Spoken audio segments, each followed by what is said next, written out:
My name is LaiSun Keane. I'm the owner of this gallery, LaiSun Keane, based in Boston, SOA. Currently, our gallery is hosting a solo exhibition of Campbell-Lynn McLean, sitting next to me, Boston-based artist. We will let Campbell, of course, talk about the show and the subjects and everything. So the show is going to actually only have one more week to go. It ends 27th,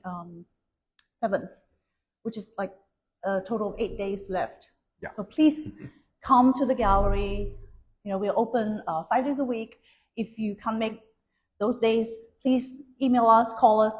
You know, happy to meet you here. Okay. Right. Let's focus on you. Please tell us about yourself, Campbell. Yeah, of course. So a Boston-based artist. I was born in Cambridge, and I've hopped around the greater Boston area for my whole life. I went to Mass Art, just because I love the local scene and I'm very comfortable here. Graduated in 2022 with a few grants and scholarships that kind of helped me or kickstarted me into post-school art making. And I was lucky enough to get a studio in SOA over on Wareham Street, a few blocks away from here. And I've just been making ever since. It's very like compulsory. Like I don't have a choice. I have to do it. And it's just been about like upholding that or trying to uphold that in the Boston area, which again is just such a like comfortable place for me. Like I really feel. Yeah, I'm really glad you are my neighbor. I know, yes, me too. Yeah, like, so like studio visits is so convenient. Exactly. You know, we can like check in all the anytime. Yeah, it's very easy. Like very happy and lucky to be in the location I am. Yeah. I'm also very fortunate and very proud to work with you because you're Boston-based, I'm Boston-based. Totally. It just makes total sense. No, it does. I mean, I think when I first kind of started exploring this area and had the studio, I explored all the galleries, and I was really happy when me and LaiSun started communicating, just because it was like, ooh, this is one of the top ones. I met you I met you like 2 or 3 years ago. Yeah, totally. Even before you graduated or something. I think so. Just like seeing what I was gonna immerse myself in post graduation. Yes. And I really appreciate you coming into the gallery all the time and looking at the shows. Well, that makes me feel like seen. Well, I think a lot of the work that's shown here kind of deserves to be seen. I think it's very you have your finger on some pulse in this gallery. Thank you so much. Appreciate that. An honor to like have a space like this in the city, and for myself to show in a space like this. Like, good, very. All right, let's talk about the show then. Yeah. Okay, and then I just really want to talk about the title, because I do have people coming in to say, "What is this?" And then there are actually 1 or 2 people who say, "I know this because of." Please tell us this title. Yeah, what it means. So the title "On Hissing Summer Lawns" is taken from a Joni Mitchell album called "The Hissing of Summer Lawns." And I actually got the title from one of my collectors who was seeing all the work I was making for the show and commented on it and said, "This reminds me so much of that Joni Mitchell album, just the feel of it and everything." And at the time I was hunting for a title. I was like, "This is perfect. Thank you so much." You don't went to that collector, like, what a help. And Joni Mitchell, her music has always been in the rotation my whole life. Yes. And I associate her music with like summer and kind of like all the feelings associated with summer. There's like that like whimsy and joy, but there's also that kind of like melancholy and that like heat of that feeling of like oppression. Yeah, but also very deep, very. Thank you. Well, and I think the album that I'm referencing specifically is it addresses issues of like finding your space and like suburbia in general, and how to contend with that as like a creative or someone that doesn't necessarily like fit into that suburban archetype. because I think there are aspects of suburbia that are like enjoyable, like Of course. but I think there's a connotation to suburbia that excludes a lot of people, I think, and I think Joni Mitchell kind of dismantles that in her album, and I'm also kind of trying to do that here. You're finding your space, the space for you and your community. Totally. And kind of, I want to try to open that space up to everybody as well.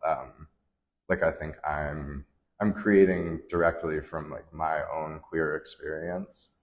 But I think I'm trying to represent it in such a pared down way that everybody can kind of see a reflection of something or some part of their life or an object that they have associations resonate, with. yeah.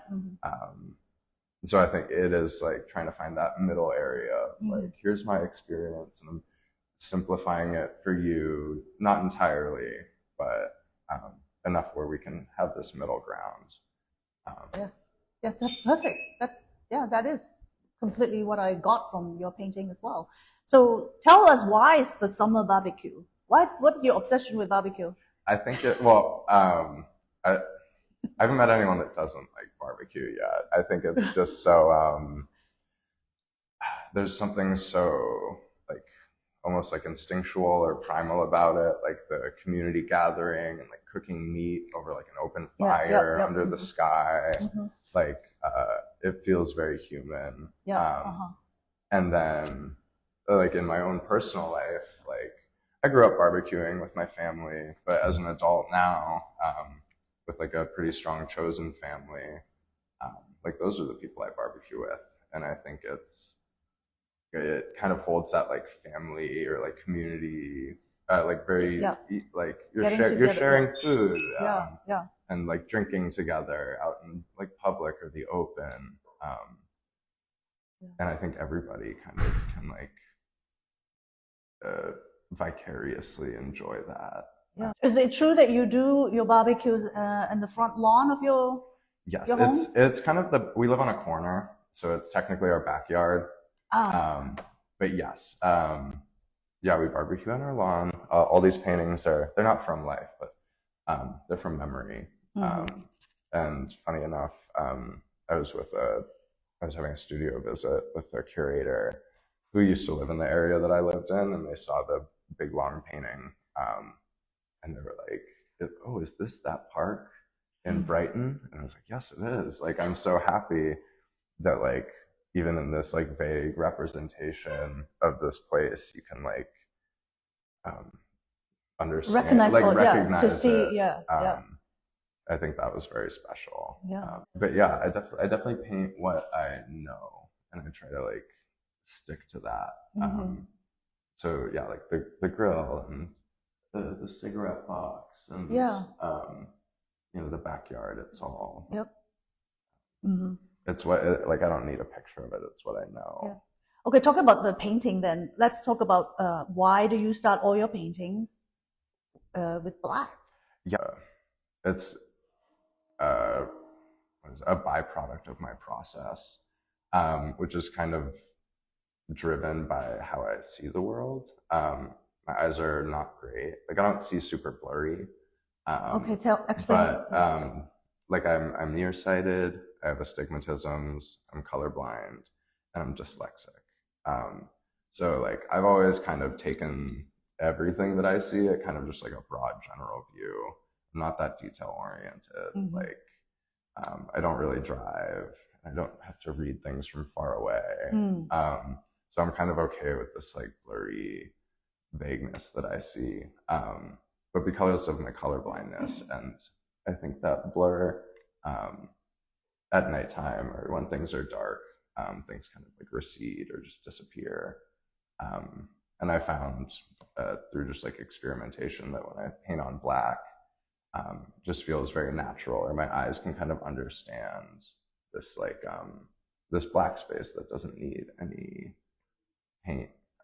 Like I wouldn't see it in real life, so I don't have to paint it. Well, that really helps us understand because it's very interesting that I think in my career as a gallerist, I've rarely come across artists who do that. So I think it's there's I don't know, there's multiple aspects to the blacklist too. And it kind of has like really driven the way that I make. And I think another portion of that is I need to make a painting like immediately. And paint's so messy and it takes long to dry. Since you start with black, then how do you put shapes on it, like the forms? How do you then? It's all very off the cuff. Okay. Like I think when you start putting paint on black, things just kind of pop out. Or there's no like white canvas, which is what people usually start on. So any color you put on is just going to feel brighter and pop. So that means there's no outlining. A lot of painters, they draw with pencil first or lead, and then they have the outline of the work, and whatever they're going to do first, and then they put paint on it, right? And then maybe it doesn't work, and then they put more paint. Exactly. But you have a different process. Yes, I definitely in the studio I like keep it simple, stupid.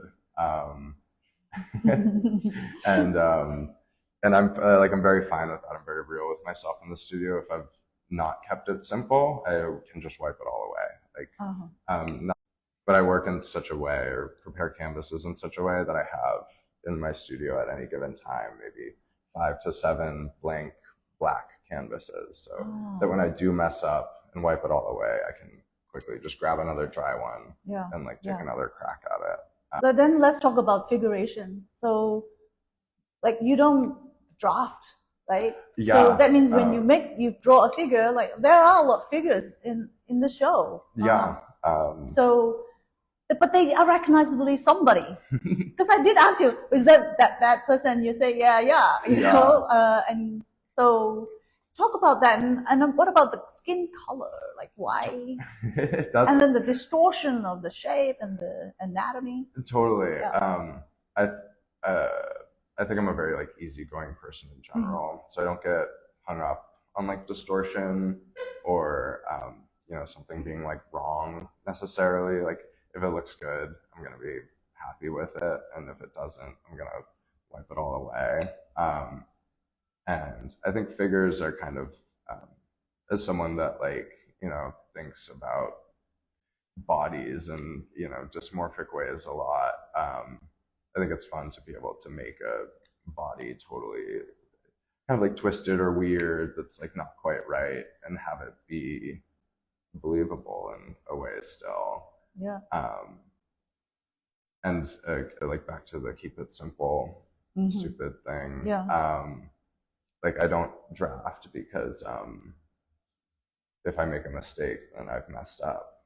But when you're just painting off the cuff, there's there's no definite mess up. Well, one of the things that I like about your work, your paintings, the figures, the distortion, they almost grotesque. I mean, I love grotesque. No, me too. No, I don't take it as an insult. No, I love things that are gnarly. Totally. Being too perfect, pretty, and all that. So they're not. I mean, I try to keep my standards low, so that I never disappoint myself. And so I think that's another a reason my figures kind of look the way they do. I think just compositionally, if it's satisfying, I'm satisfied. And I think with the skin color thing, it's funny you mentioned it. That's been a critique I've gotten since 2nd grade. Right. Just because of my color blindness, when I would draw people would be like, "Why are you painting green people? Are they zombies?" I have no idea that I was painting green people. I thought it was just flesh tone. Talk about that. What are the colors that you can't see? So the green, and it's all the earth tones, kind of green, yellow, red. But you have so many greens though. I know. Well, a lot of them are mixed on canvas, and I can't actually see them. What? Wow. Because I love blue. Blue is a very true color that I can see. And yellow is, out of all the kind of earthy tones, kind of the one I can understand the most. So a lot of times I'm starting my painting with blues and finishing it with yellows, and they just kind of meet in the middle, and these greens happen. But it took a while for me to understand that I was actually making green, just because I couldn't see it. It was just like, oh, there's this beautiful gradient between these two colors. I respect that. Thank you. Yeah, Well, I do. Again, it's like keeping my standards low. Like I don't have this like Yes. expectation for myself. Like throughout my life, I've had many different hobbies, and I kind of fall off or like get turned off by them when I start taking them too seriously, or like having these like expectations of perfection for myself. And when I started painting, I finally like realized that cycle, and I was like, no, I'm going to have fun when I'm painting, and that's always going to be like the most important thing, so that I don't get sick of it or feel like it's like, you know, a job, or like that I'm really like straining for it. So I think like, yeah, the colors and the distortion are all like a result of me just like, after so many years of having high expectations, I'm like, I'm done. I'm gonna make something. Just be free, like, Just be free, yeah. That's awesome. Okay. Let's talk about your pastels then. They are the newer stuff though, like recently started working on them. Yeah. And that's, I think I would have started working with pastels on black paper earlier. But just back to like the keeping it simple thing. Like, I never even considered it. I was like, I don't like sketching because paper's white. And my work is so immediate that when I feel like I sketch, I've like wasted this like special energy that I could have put onto the canvas. Which one do you like more? Well, I love painting. It's so much more. I get so much satisfaction from finishing a painting. Discovering like black paper and pastels was that filling that void of like never sketching. Those really, for me, they look like the study of your painting. Totally, and they are like, they came after the painting, because the painting is more important to me. And if I have this idea that I want to paint, I'm going to prioritize the painting first. And then whatever residual, like, oh, I could have done this, or I should have done that, like I can put that on the paper now. And I think the pastels too feel very painterly. So I think it was just discovering that thing that could be fun. Well, when we were planning the show, we talked about the show, and we were planning like, you know, all kind of course, questions about sizes. Always like, okay, we're gonna make a big one, we're gonna make a small one, we're gonna medium size, you know, all that. So, my experience with many artists, painters, some artists make large paintings very, very well. They cannot do small, or the opposite. Tell me, what's your favorite? Like, well, do you like painting big, or like if you were to paint big, like what is the biggest you would like to paint? Well, there's like and could, because my studio. I love that. That's confident. Well, my door is only so big. And for a while, like the car that I was using, like I could only fit something like 4 feet by 4 feet or smaller in it. So I had to deal with restraints. Like, I think painting a mural, that would be too much work for me. That would be not. That's a little different. That wouldn't be fun. That's a different, But I think like this painting back here, I think 6 feet is a great length for something. This one's 6 by 3. I'll be showing another piece with you next month. Yeah, that's 72 inches tall. 6 by 4. Yeah, almost. That's huge. And I think there's something really fun about like I'm 6 feet and being able to like. Oh yeah, you are tall too. Yeah. And I think one of the first like painting loves that I had, like viewing paintings in person, was the Rothko show that was at the MFA in 2018. And I think that's when I really kind of like understood the power of like scale, or something that could like envelop your periphery, and you can kind of like sink into it. That makes sense. So I think there's a lot of fun in painting big. I paint very quickly too, so it's very like satisfying, or it feels like an achievement to like do something that's like huge and be like, wow, that was fun and quick and it's a big, beautiful thing. Yeah.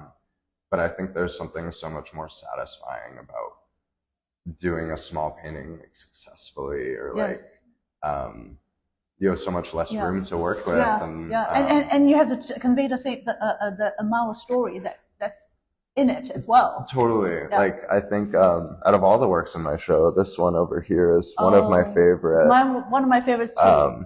And it's just and it's going to a good home. It is, yes. It's going to a good home. I'm happy that other people appreciate it as much as I do. But I think there's I think with a big painting, I feel like I'm doing lots of little paintings and figuring out how I can fit them all together.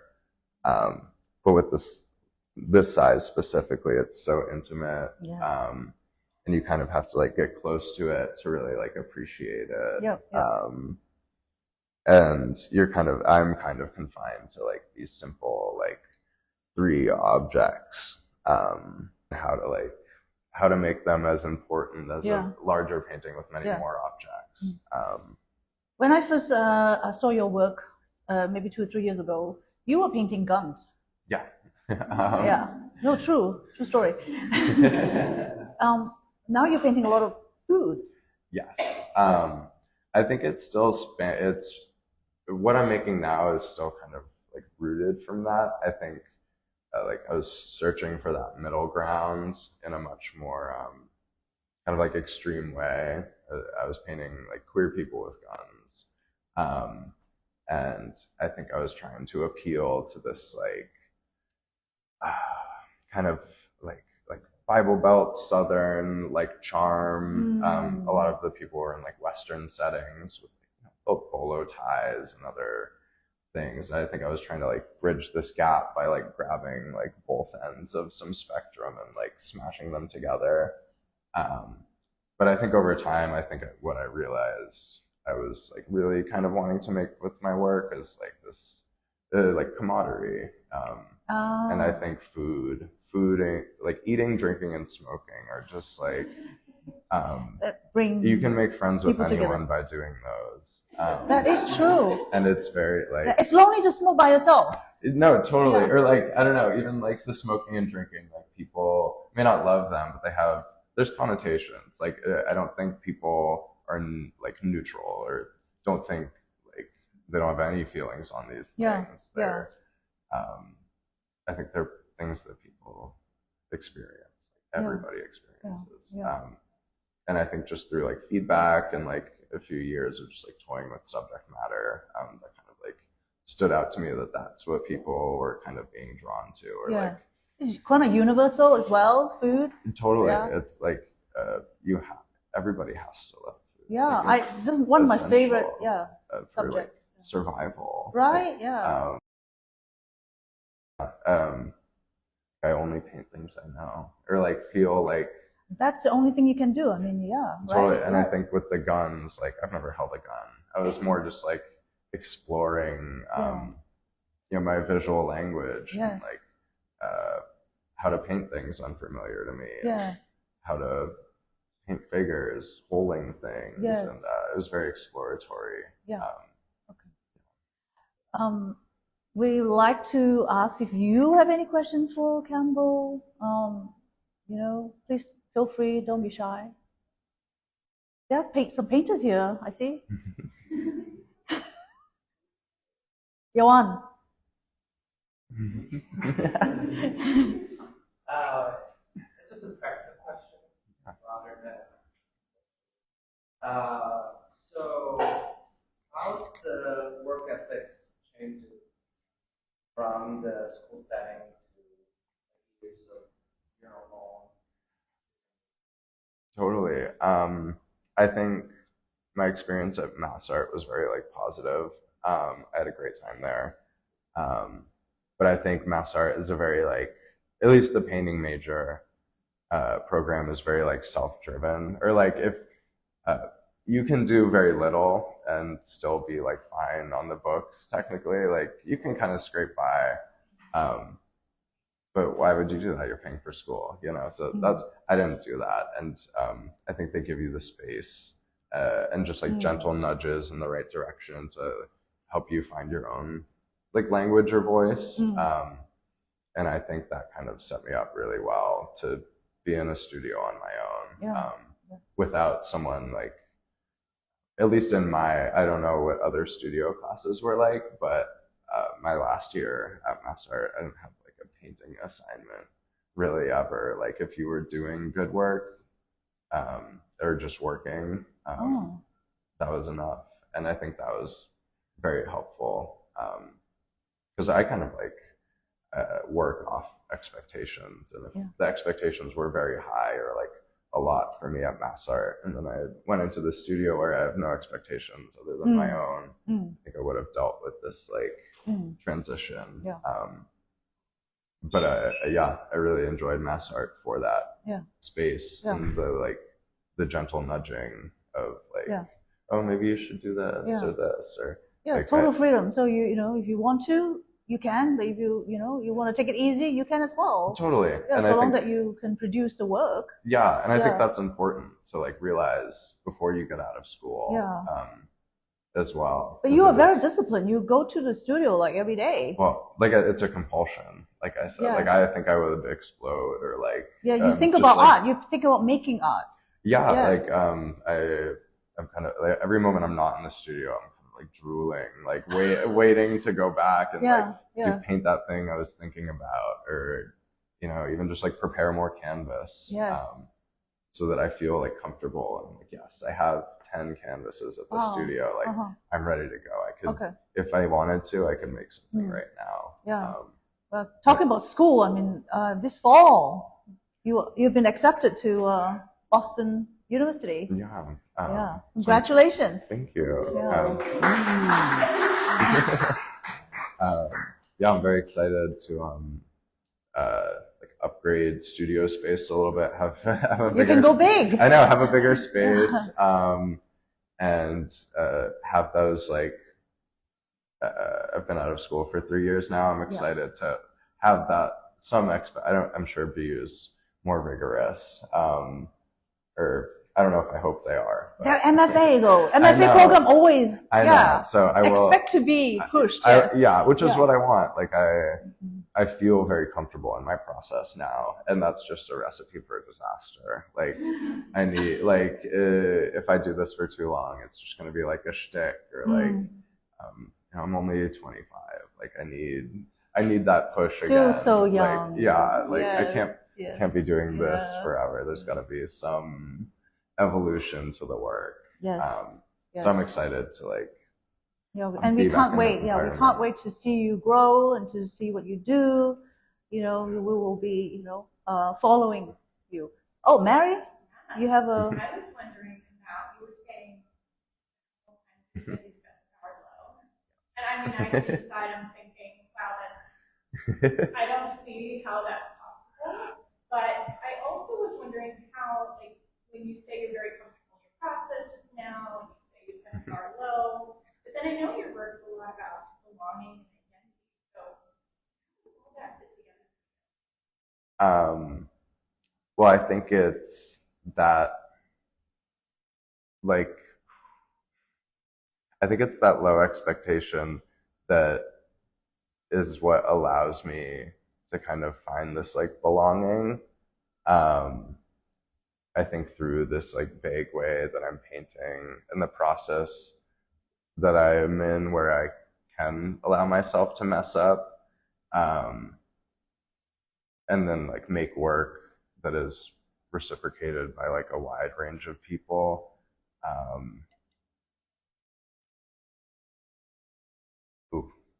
Sorry. Like, it sounds like self-acceptance. Like the setting the bar low is maybe just saying, I'm like happy with the way that I create. Yeah, and I think I'm happy with the way that I create, and I'm happy with the way that I am, and I think they're very correlated, because I think the way that I am and the way that I create are not very conventional, or like taught necessarily. They're more like learned, or I've come into them through just like my experiences. So I think they are correlated in that way. But I think it's about like comfort for the most part. Like I mean, even with like And I just think it's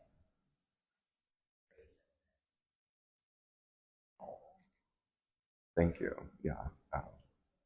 Okay. Do we have last question? Anyone? If not, then shall we wrap up? Yeah. Do you have any last thoughts or comments? Well, I'm very grateful. Like my thoughts are, I'm very grateful. You know, the seats We are are grateful for full, you. and, Yes. I don't know. I didn't have to install any of this, so like to walk in and like just like my studio is kind of dingy. So like again, I'm very appreciative that but also everyone else can. No, it's our pleasure. See, it's our honor to work with you. Thank you. Really, to have your works on my walls. Yes. It's mutual. We're very, very proud of the show, of your work, and also to bring your joy of your painting to the wider audience. Yeah, it's been amazing working with you. All right, so please, if you have not checked out the show, people on Instagram right now, please, it will close next Sunday. Not tomorrow, but the next Sunday. Please come and have a look. Also, the works are online. We are on artsy.net and also on my website, LaiSunKeane.com. Thank you so much. Thank you for coming, everyone. Thank you. Thank you.